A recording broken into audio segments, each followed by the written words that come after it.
So now I shall explain the danger to the world for 2019 November to 2020 April. This year is surely going to be really troublesome for the whole world according to astrology. 전 세계에 닥칠 위험에 대해 경고하는 소년. 과연 어떤 위험을 예언한 것일까? 영상 속 소년의 경고는 다음과 같았다.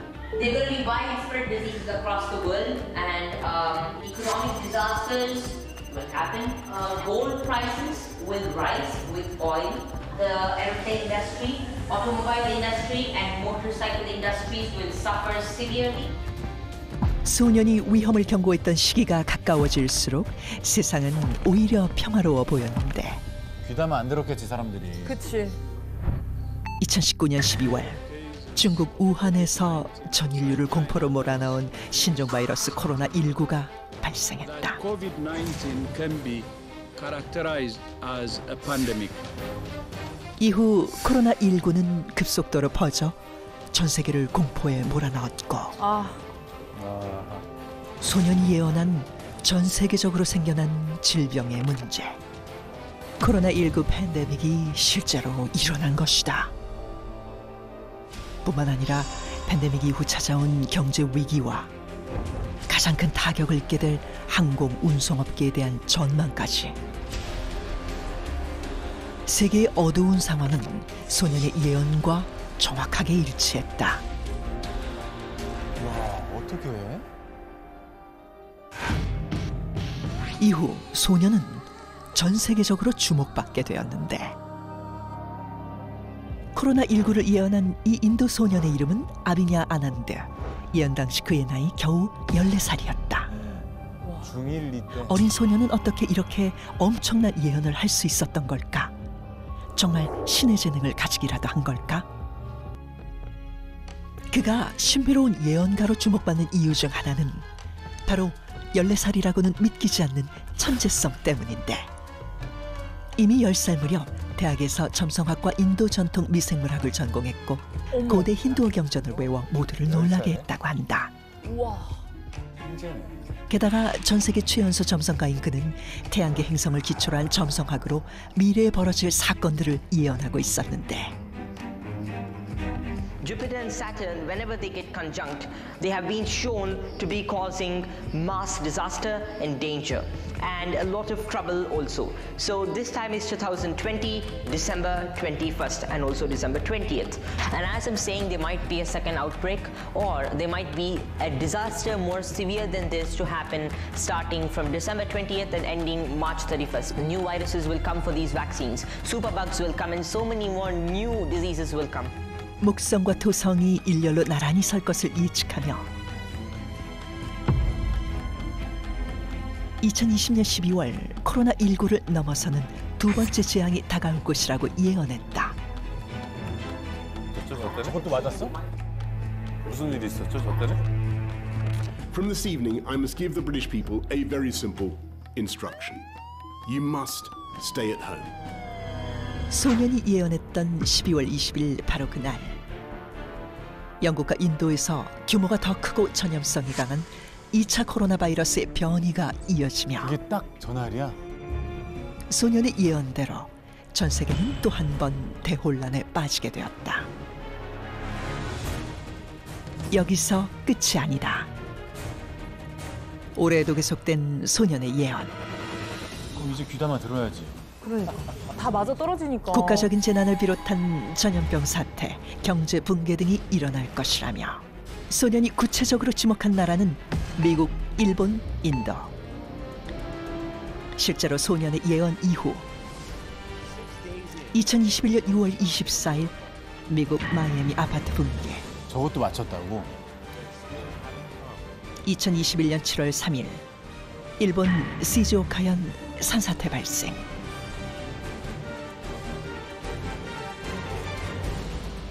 코로나와 검은 곰팡이증까지 더해져 최악의 시기를 맞이한 인도의 상황까지 정확히 적중했다. 코로나19를 예언하며 전 세계 화제의 한가운데 서 있는 천재 예언가 아비냐 아난드. 소녀는 정말 미래를 내다보는 신비한 능력을 가진 것일까? 아니면 이 모든 것은 그저 우연의 일치였을까? 인도의 천재 예언가 아비냐 아난드. 자, 21세기의 노스트라다무스, 요즘 가장 핫한 예언가죠. 네. 자, 이 소년이 새로운 예언을 할 때마다 전 세계에 이목이 집중되고 있습니다. 영상이 혹하게 만드는 영상. 너무 혹하는데요. 네. 저는 이미 뭐 또 설득이 됐는데. 네. 자, 아비냐 아난드의 예언 영상 두 분은 어떻게 보셨어요? 저도 이제 저 소년에 대한 뭐 기사도 보고 근데 네. 그때는 에이 얻어 걸렸겠지 그치. 이런 생각이 있었는데 지금 영상이 저렇게 모아놓고 보니까 박사님 말씀하신 대로 굉장히 혹하는데요. 네, 그러게요. 굉장히 그것도 약간 PPT까지 이렇게 틀어놓고 맞아요. 강연하듯이 네. 행성들의 움직임을 막 그리면서 디테일하게 설명하니까 괜히 좀 뭔가 과학적 근거가 있어 보이고 사람들이 혹할 수 있을 것 같아요. 그러니까 자, 아비냐 아난드를 21세기 노스트라다무스라고 부르는 이유가 뭔지 혹시 아시나요? 뭐죠? 둘 다 점성술로 예언을 했대요. 노스... 아니, 두 분의 한숨이 너무 커서 일단 한번 들어보세요. 점성술. 자, 노스트라다무스는 중세 시대 때 별을 관측해서 미래를 예언했잖아요. 그렇죠. 예언의 대명사죠, 노스트라다무스는. 맞아요. 자, 노스트라다무스가 예언했던 1999년 종말론. 다 기억하시죠? 네. 기억하죠. 네. 그때 뭐 정말. 세상이 떠들썩했었는데. 99년에 지구 종말한다 뭐 그런 거가 이야기가 너무 많아가지고 여러분 기억하십니까? 그때 당시에 영화도 그런 거 많이 나왔습니다. 90년대 후반에 뭐 아마겟돈, 딥 임팩트. 그래, 맞아.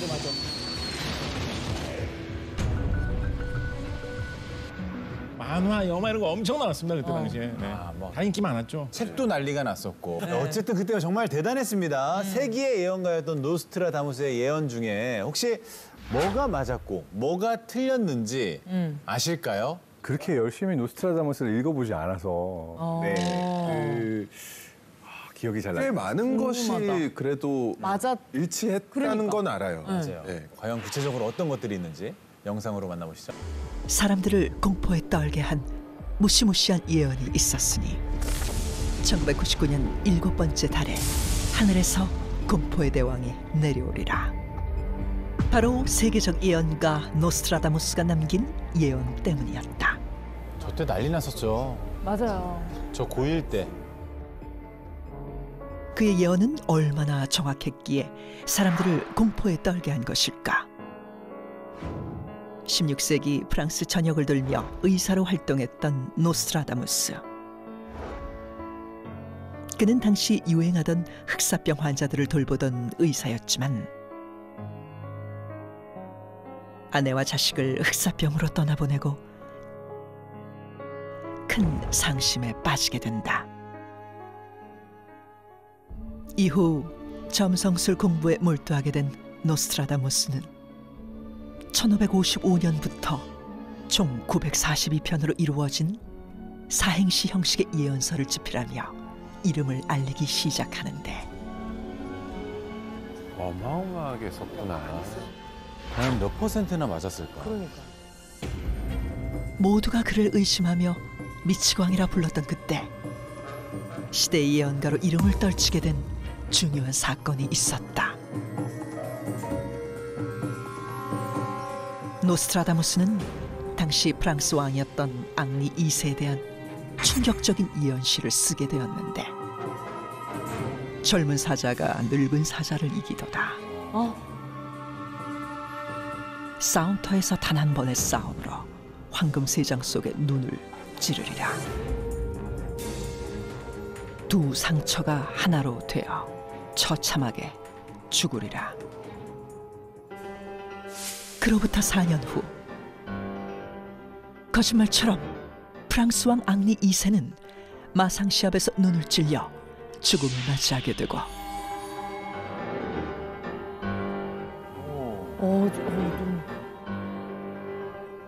노스트라다무스의 예언이 정확하게 적중했다는 소문이 퍼지면서 그는 최고의 예언가로 급부상하게 된다.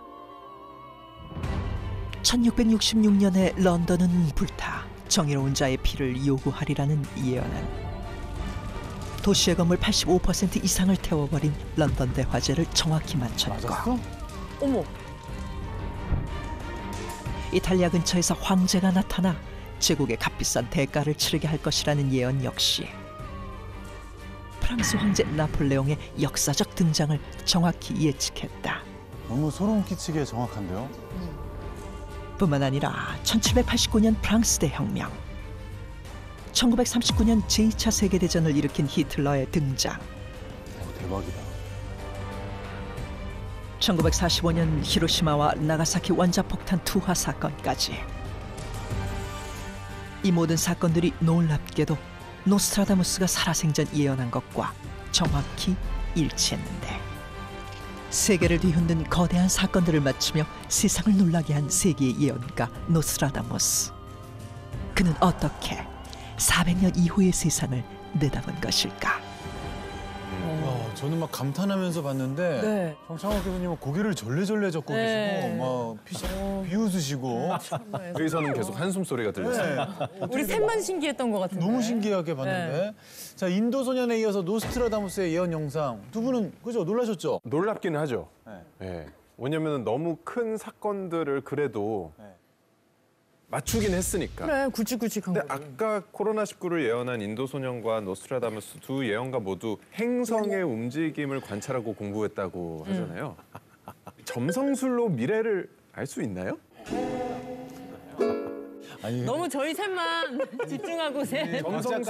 곽 작가님 표정이 너무 회의적인 표정이에요. 어디서부터 어긋난 거죠, 저희가? 왜 이렇게 그런 말 쓰지 않습니까? 너 그런 이야기까지 꼭 거기서 해야지 직성이 풀리겠냐? 직성. 직성이 풀리는 게 뭡니까? 뭐가 풀리는 게 직성이 풀리는 거예요? 직성이 풀리는 게 뭐가 풀리는 거예요? 직성? 직성이 뭐예요?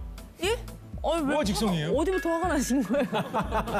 왜 이렇게 화가 잔뜩 오늘 너무 예민하세요. 조선 시대에 유행했던 풍습 중에 직성복이라는 풍습이 있었다라고 뭐 동국세시기를 비롯한 많은 기록들에 나와 있습니다. 조선 시대에는 하늘을 돌고 있는 행성들의 패턴에 따라서 각자 자기 띠와 성별에 따라서 자기의 운명을 관장하는 행성이 그 해에 든다라고 생각한 거예요. 마치 우리가 요즘에 뭐 별자리 점 이런 거 보듯이. 그래서 예를 들어서 나는 금년에 무슨 띠니까 따져보면 수성이 나의 운명을 관장한다. 그러면 나의 직성이 수성인 거예요. 어떤 사람은 나의 직성이 화성인 거예요. 그거에 따라서 그 사람은 운세가 달라진다 뭐 이런 식으로 본 거예요. 그래서 직성이 수성인 사람은 운이 되게 안 좋다고 봤습니다. 저는 그래서 직성이 수성인 사람들은 그거를 풀기 위해서 뭘 해야 돼요. 예를 들면 새해 첫날 아침 일찍 물을 떠가지고 뭐 그걸 놓고 뭐 빈다든가 뭐 그런 걸 해야 돼요. 그거를 직성이 풀린다라고 한 거거든요. 조선시대에서 서울 지역에서 굉장히 유행했던 그런 풍습입니다. 하늘의 행성들마다 띠와 성별에 따라서 그런 그 해의 운명이 결정된다. 요즘 우리 한국인들 중에서 누가 그걸 믿습니까? 직성이 풀린다는 말의 뜻도 모르고 그냥 다 사라졌어요. 세상에. 그런 식으로 하늘에 있는 뭔가 되게 그런 신령스러운 그런 거라고 생각을 했어요. 그러니까 하늘에 떠다니는 뭐 행성들도 다 각자 뭐 어떤 신령이고 그것이 어떤 이런 뭐 마법 같은 거를 이용을 해가지고 사람의 운명을 조절할 수도 있고 그런 식으로 생각을 한 거죠. 네. 막상 그런데 우리가 우주선을 보내서 가보고 망원경을 가지고 관측을 해보니까 수성, 금성, 화성 그냥 돌덩어리고 토성, 목성은 그냥 기체 덩어리라는 사실이 너무나 명확하게 밝혀져 있잖아요. 그게 신령이 아니라고요. 그럼 인도 소녀는 어떻게 맞췄죠? 근데 그거를 가지고 무슨 지금 왜 와서 뭐 행성이 뭐 어떻게 하면 좀 너무나 진짜 납득하기 힘들다. 그런 생각이 막 치밀어 올랐습니다.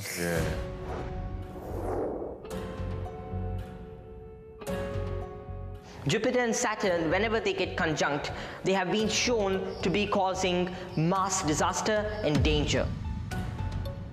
근데 다 됐다고 칩시다. 큰 그림에서 우리 인간의 삶에 뭐 거대 운명에 바뀌는 것들이 거의 없습니다.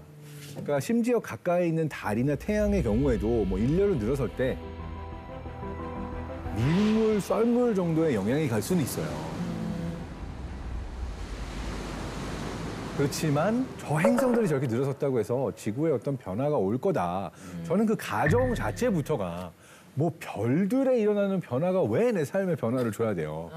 그거부터 한번 설명해 보자고요. 일단 그 뭐 예측했던 게 코로나19를 예측했다고 많은 문제가 됐잖아요. 맞아요. 그렇죠? 저게 정말 일치한 날이 있었다고 치더라도 딱 그날부터 코로나19가 전 세계에 퍼졌냐고요. 각 나라마다 온셋이 다르고 우리가 여러 개 퍼져나가는 데 있어서 시간이 다르고 곡선이 달랐는데 일단 그것부터 의문이 되고 또 목성과 토성의 대결합. 정말 그 행성의 배열 하나의 사건이 있어서 그래서 코로나가 일어났다. 너무나 일차원적인 설명이기 때문에 소년의 말이 근거가 없다. 이거를 강하게 주장하고 싶은 거예요. 우리가 점 보러 가거나 용하다라고 하는 점쟁이한테 갈 때 용한 점쟁이들이 비슷한 방식으로 답변을 많이 합니다. 그러니까 뭐냐면 어느 상황에도 들어맞을 수 있는 모호한 형태의 답변을 하는 거예요. Countries most susceptible to another wave of COVID-19 within this time frame, June 20th, 2021 to November 20th, 2021, November 21st, 2021, are going to be the UK, most of Europe, and several other countries which are boasting about their vaccination efforts, a lot more. USA and India also might be susceptible to another third wave, so we also need to be careful here.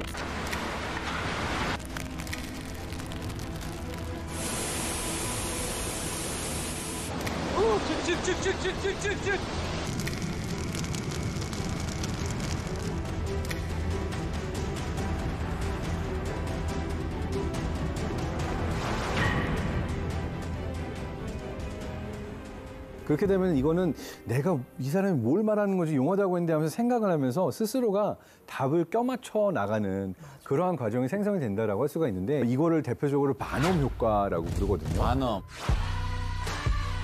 시대의 사기꾼으로 알려져 있는 PT 반엄 같은 경우가 이런 식으로 누가 들어도 혹할 수밖에 없는 형태로 이야기를 했을 때 사람들이 내 이야기야라고 알게 돼서 그래서 그 이름으로부터 나온 건데 그렇게 애매하고 되게 일반화된 말들을 늘어놓으면 사람들은 이거는 내 상황인 것 같아, 이건 이거 같아라고 보이지 않는 부분들은 스스로 상상해서 맞춰 나갑니다. 그러니까 삶이라는 거는 언제 죽을지도 모르고 언제 코로나19 같은 팬데믹이 터질지도 모르고 너무나 불확실한 것이 많은데 사람들은 그 불확실성을 다 받아들이게 되면 뇌에서 점점 스트레스를 많이 받아서 코티졸이 분비가 되고 스트레스 호르몬이 분비가 돼서 사실은 멘탈이 안 좋아집니다. 이게 실제 통계 중에도 코로나19 팬데믹 이후에 언제 끝나는 거야? 언제까지 우리가 이렇게 살아야 돼라고 너무 스트레스를 받아서 10명 중 7명 이상이 번아웃이 왔을 거라는 통계도 있거든요. 그러니까 뭔가 누구라도 맞는 것 같은 애가 예언을 하면 얘 말을 믿으면 내 불확실성에 조금 위안이 되니까 마음의 안정감은 생긴다. 이것 때문에 사람들이 이 예언을 좋아하고 믿는 게 아닌가라고 생각이 돼요. 그러니까 우리가 예언을 한다. 미래에 뭐가 일어나야 될지 이거를 알려고 하는 거잖아요. 근데 사실 우리 과학자들 중에서 뇌과학자들은 우리 뇌가 예언 머신이다 이렇게 이야기도 해요. 그럼 우리가 뇌를 왜 갖고 있을까요? 생각하기 위해서라고 하지만 사실 생각이라는 것 자체는 쓸모가 없고 살아남기 위해서 필요한 건데 내가 쓰나미가 몰려온다. 얘는 보고 저렇게 몰려오면 죽을 수 있겠구나라고 해서 내가 도망칠 수 있는 거죠. 그러니까 단 몇 초라도 뇌는 일어나지 않은 일에 대해서 쓰나미가 몰려오면 내가 도망가야 되겠다라고 예언을 하는, 그러니까 예측을 하는 머신인 거예요. 미래를 계속 생각을 한다. 그렇죠. 근데 어떻게 보면 진화의 과정이 어떻게 가능해졌냐라고 하면 빅데이터 때문이라고 할 수가 있는 거예요. 네. 많은 경험이 쌓여서. 네, 그러니까 미래를 예측하기 위해서는 과거를 알아야 돼요. 미래를 예측하려면 과거의 데이터가 있어야 되고 그중에 뭐가 쓸모있는 데이터인지 이 데이터 중에 어떤 것들을 가지고 기억해야지만 미래를 예측할 수 있는지 그걸 알아내는 건데 사실은 이 빅데이터를 통해서 미래를 예측하는 뇌가 하고 있는 일이 다른 과학 분야에서도 우리가 이제 통계를 가지고 빅데이터를 가지고 하고 있는 일관된 일이다라고 할 수가 있는 거죠.